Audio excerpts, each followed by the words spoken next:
കത്തോലിക്ക പുരോഹിതരും വിശ്വാസികളും തെരുവുകളിൽ പോയി സുവിശേഷം പ്രസംഗിക്കണമെന്ന് ന്യൂയോർക്ക് ആർച്ച് ബിഷപ്പായ കർദിനാൾ തിമോത്തി ഡോളൻ അപ്പസ്തോലന്മാരെ അയക്കുന്ന സുവിശേഷ ഭാഗ വ്യാഖ്യാന വേളയിലാണ് കർദിനാൾ ഇപ്രകാരം അനുസ്മരിപ്പിച്ചത്.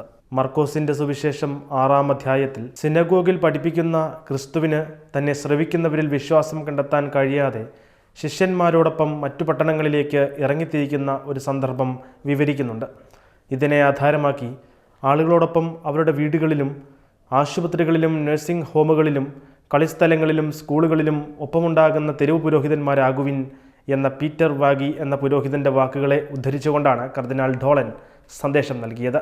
സഭയുടെ മഹത്വമുള്ള ഗ്രൂപ്പുകളായ ലീജിയൻ ഓഫ് മേരിയും സെൻറ്റ് വിൻസെൻ്റ് ഡി പോൾ സൊസൈറ്റിയും വീടുകളിലെത്തുമ്പോൾ യഥാർത്ഥത്തിൽ അവർ സുവിശേഷം അറിയിക്കുകയും കാരുണ്യ പ്രവർത്തികൾ ചെയ്യുകയുമാണെന്നും കർദിനാൾ വിശദീകരിച്ചു.